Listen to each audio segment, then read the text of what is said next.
Saturday at na-invite nga ako sa palunch ng isang kababayang kaibigan na kapitbahay na rin na may asawang Pakistani. At ito nga magdadala ako ng paanang manok at sopas. Sumakay nga ako ng rickshaw. Mga 10 to 15 minutes lang yung pagitan ng aming bahay. Actually, depende sa traffic. Pero ang pinakamabilis ay 10 minutes.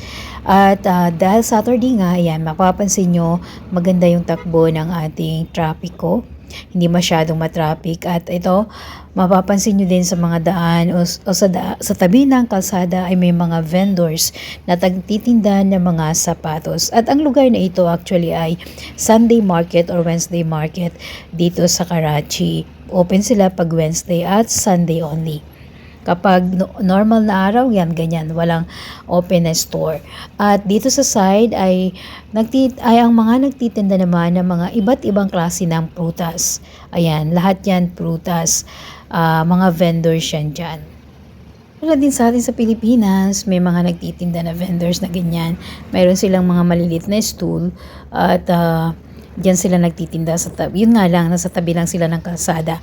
Kasi nga wala ditong specific na palengke. Katulad sa atin sa Pilipinas na mayroon talaga tayong palengke. Dito wala.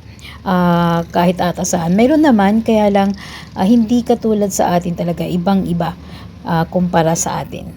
Katulad ng lagi kong sinasabi sa aking mga video, ang Karachi ang pinakamalaking bayan o city of Pakistan. Yes, welcome back to my channel. Stay tuned until the end. Thank you. At yan nga po mga ngapit bahay ako. Ay, mga balagaw. Yan.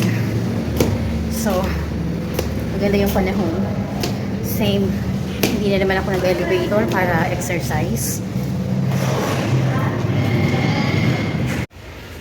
So, yan.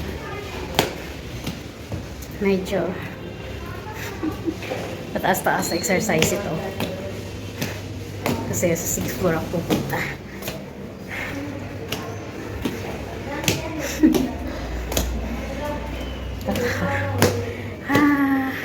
Tingnan na.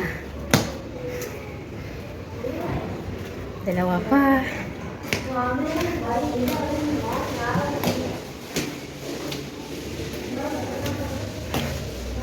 Habang nahininga. Isa na lang.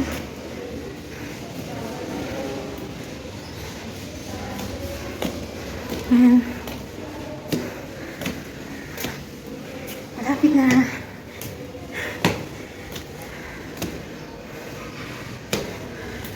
At ito nga. Nandito na po ako.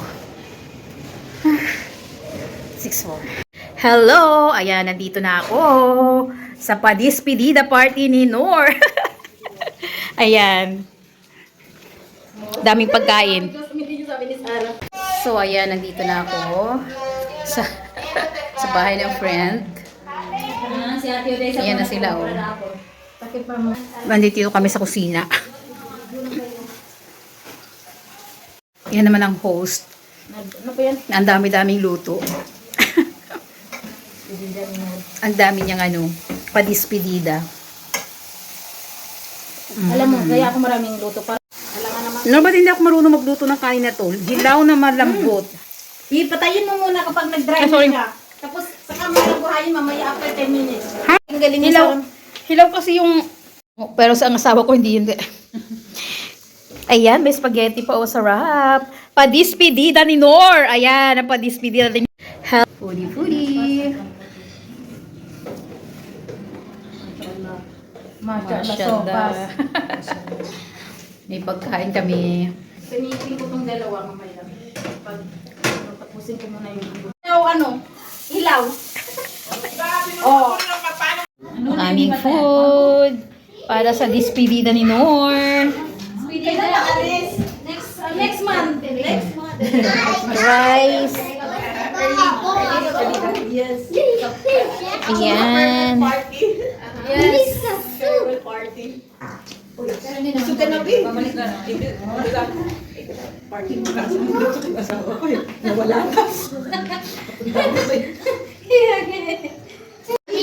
na. Bahala kayo. I just try. Magutom kayo. Gandang bata. Ano na ay pwedeng nunod na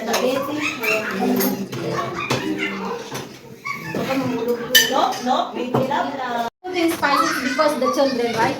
Yeah, we are not much of spicy. Kasi hindi din pala kapag ng spicy. Ayaw din niya?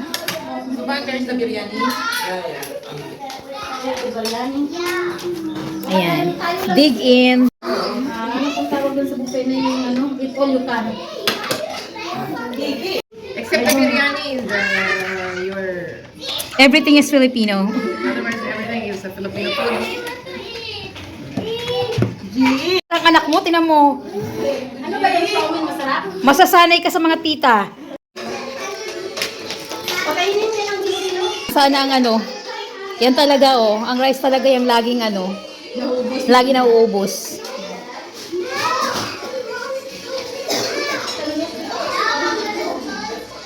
Ano pa sila? Yan. Oo. Marami pang natira. Ang dami pa mga chichiburitis na lang ang katawan. At saka, balutin mo ako ng hiwaga na. Ayan, daming balot. At syempre, pag matapos ang ating party, ay kailangan natin ng tea. Ayan, may tea. Hoy, ang tea. Ayan, may tea. Nakuha na. Pero yan ang mahirap kasi